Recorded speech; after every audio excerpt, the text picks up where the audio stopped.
I promise you, Nilesh, I have many serious questions for you, but I just noticed that all three of you are wearing red. You and Anuj are wearing red ties, and Lata's wearing a red sari. Is that merely a coincidence? Well, it looks like it. Yeah, I have a green border are you guys indicating something about the market force budget? No, I have a green border. I'm I think, equally divided.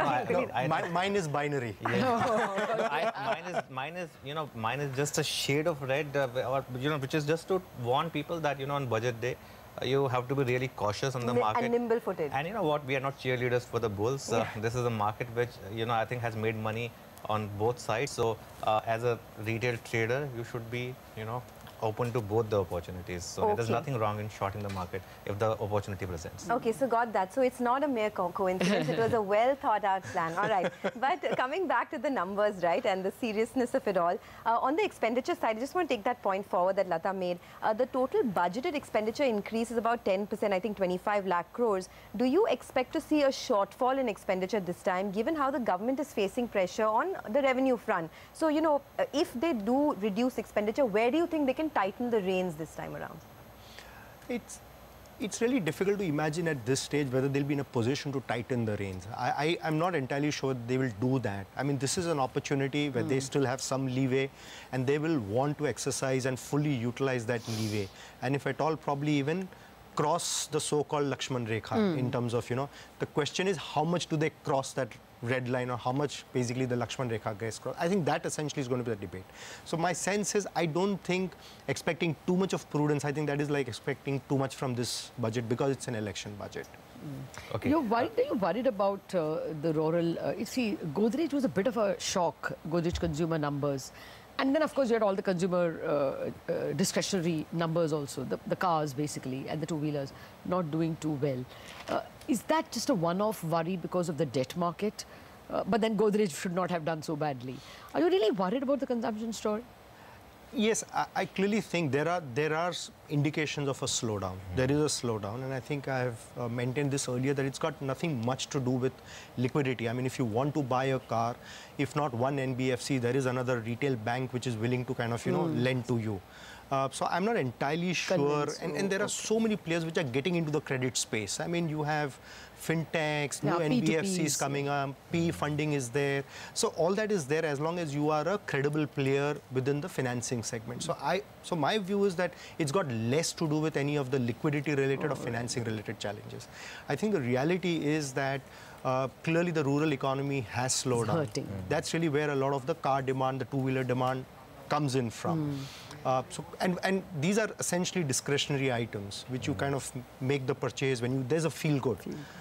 When the feel good is not there, you don't go out there and really buy, or you tend to postpone. So I think the thing is that this slowdown could last for maybe another quarter or so. I mean, I wouldn't be surprised if again the March quarter essentially is again a reflection of that slowdown. But I think if the rural economy does pick up, if there is some boost to agriculture, all of that happens, then it's quite possible that you could see the demand coming back sometime during the middle of this calendar year.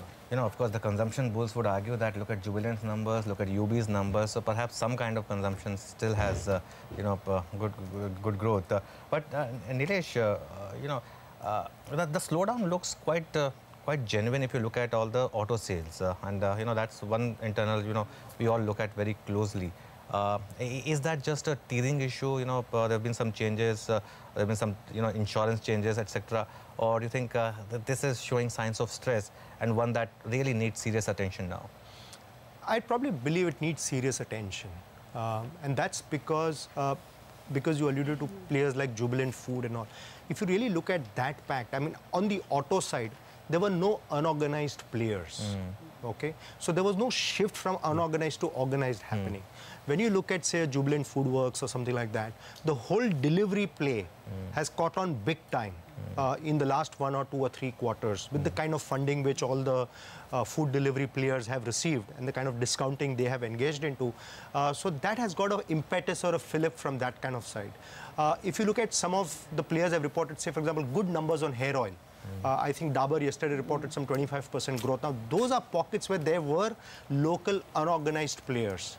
And you've seen that shift happening post-GST there. Whereas in the case of autos, there has really been no such shift. It was entirely an organized market. And so what we're really looking out there is actual organic growth of that industry. So I think auto, two-wheelers, I think it requires some more impetus or some more fillip. That's one. Two is there have been talks of lowering of the GST rates. So when you have those kind of talks, some of those consumers who are fence-sitters will say, okay, fine, let the GST rate cut happen, then I go out and buy. So maybe there has been some postponement of demand also. Okay, but what about the other segment where there is good news? For instance, Axis, ICICI, coming out of their bad patch, their difficult patch, and L&T, again, numbers were good. So, do you think that, consumption is not the stock now to chase, but these infrastructure or probably capital goods related corporate, large corporate kind of lenders? Probably the capital goods space, I still think, remains on a wait and watch mode.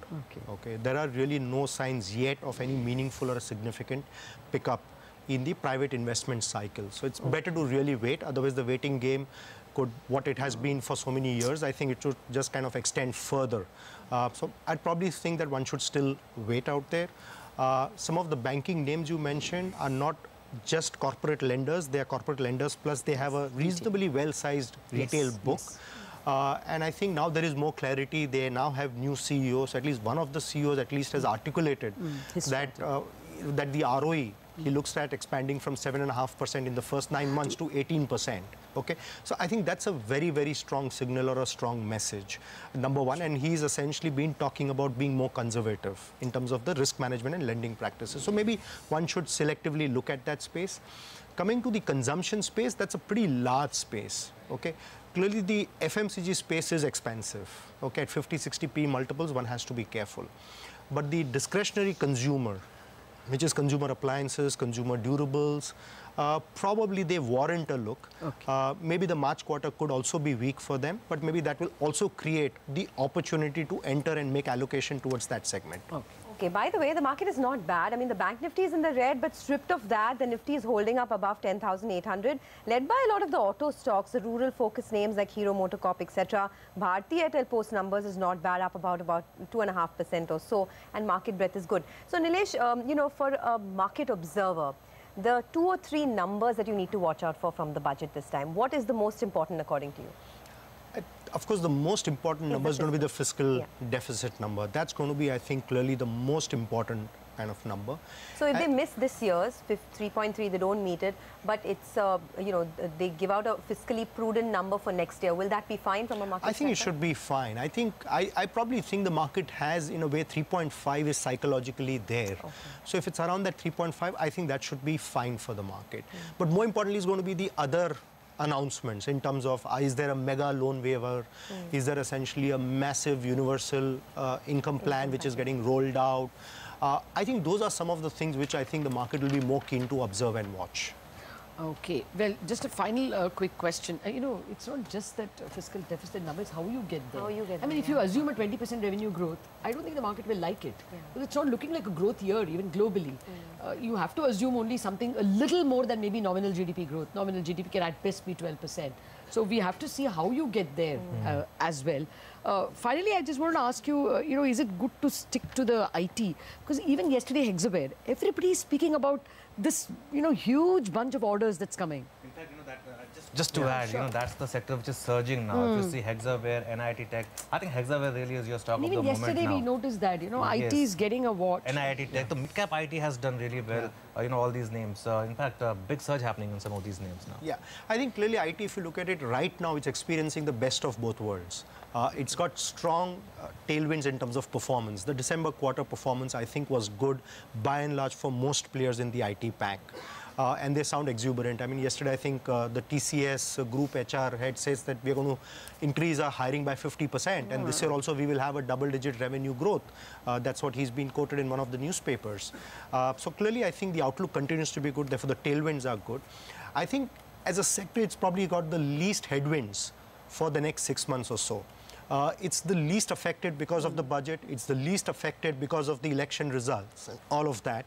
And then, of course, you have the New Year guidance, which will come up in April and May. So clearly, for the next 3 to 6 months, it probably looks to be amongst the best places to be in. Okay, on that positive note, Nilesh Shah, thank you very much for spending time on an important day, and let's hope we all citizens get a budget we deserve, a great budget. We'll take a break on that note. Sandeep Bhatia of Macquarie is joining in next, and a lot more market masters actually, so stay with us.